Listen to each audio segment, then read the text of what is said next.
આવું કેમ કર્યું ગીતા? વિજયે તને કેટલા પ્રેમથી અહીં બોલાવી હતી. જો તું એની વાત સાંભળી લેત અને અહીં આવી જાત ને તો આજે વિજય જીવતો હોત. હા ગીતા, વિજયે તને અહીં 7 વાગે બોલાવી હતી અને સિલિન્ડર બ્લાસ્ટ રાત્રે 12 વાગે થયો છે. જો તું આવી જાત તો. તું ને વિજય સિલિન્ડર ફાટે પેલા અહીંથી નીકળી જાત. એને તને કેટલું કીધું તું તોય તું નો આવી. ખોટું કર્યું ગીતા.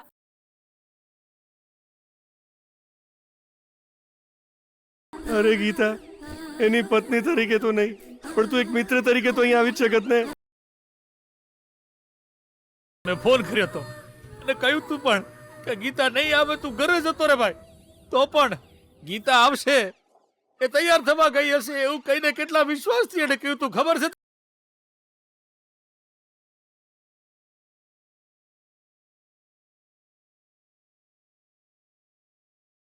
તે અમારા વિજયનો જીવ લઈ લીધો છે. તારો બદલો તું આવી રીતે લઈશે તો ખબર જ નહોતી.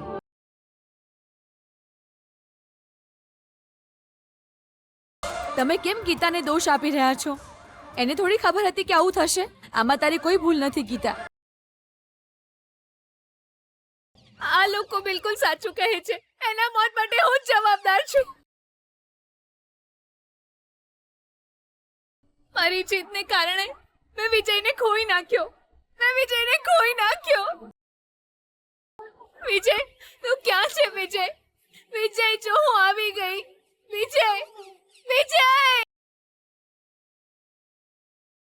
પાછો આવી જા વિજય.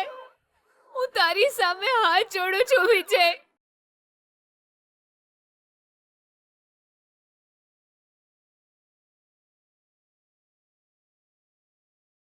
વિજય, જો તારી ગીતા આવી ગઈ વિજય.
હલો, તમે કેમ આટલી રાત્રે ફોન કર્યો? તમે બધું ઠીક તો છે ને?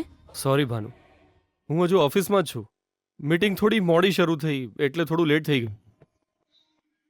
હવે હું નીકળી જ રહ્યો છું. ઓહ, એમ છે. ઠીક છે, સાચવીને આવજો. કેટલો સમય લાગશે આવતા? બસ 20 મિનિટમાં હું ઘરે પહોંચી જઈશ. અંબિકાને દરવાજો ખોલવા માટે કહેજે. ઓકે, હું જાગું જ છું. ઠીક છે, આવું જ.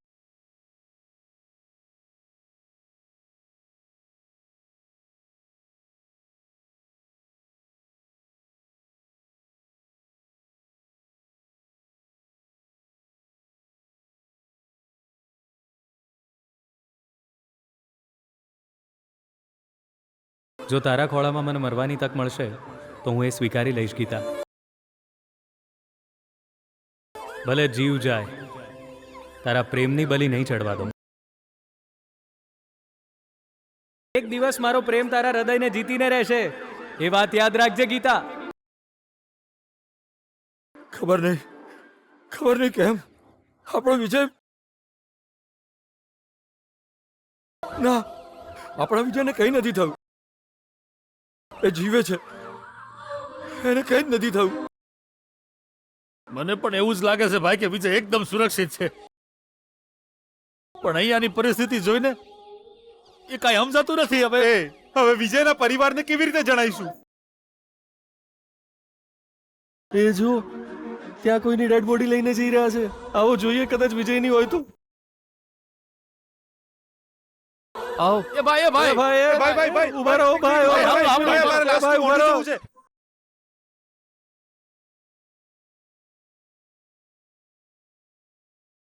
એ મારો ફ્રેન્ડ વિજય પણ આ મંદિરમાં હતો સર. એકવાર અમે આ બોડીને જોઈ શકીએ સર? બોડીને અમે હોસ્પિટલ શિફ્ટ કરી રહ્યા છે, તમે ત્યાં જ આવીને જોઈ લેજો. સર પ્લીઝ સર, હું તમને હાથ જોડું છું. આ બોડીનો ચહેરો એકવાર બતાવી દો ને સર, પ્લીઝ સર. મને વિશ્વાસ છે વિજયને કંઈ જ નહીં થયું હોય, એ જીવે છે. બસ એકવાર એમનો ચહેરો દેખાડી દો સર. હું તમારી વાત સમજી શકું છું મેડમ, પણ આ બ્લાસ્ટમાં કોઈ જ બચ્યું નથી.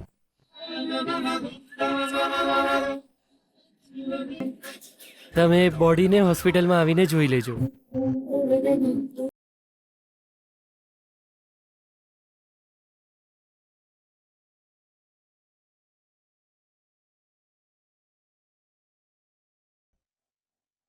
સાહેબજી, અહીંયા પણ એક બોડી છે.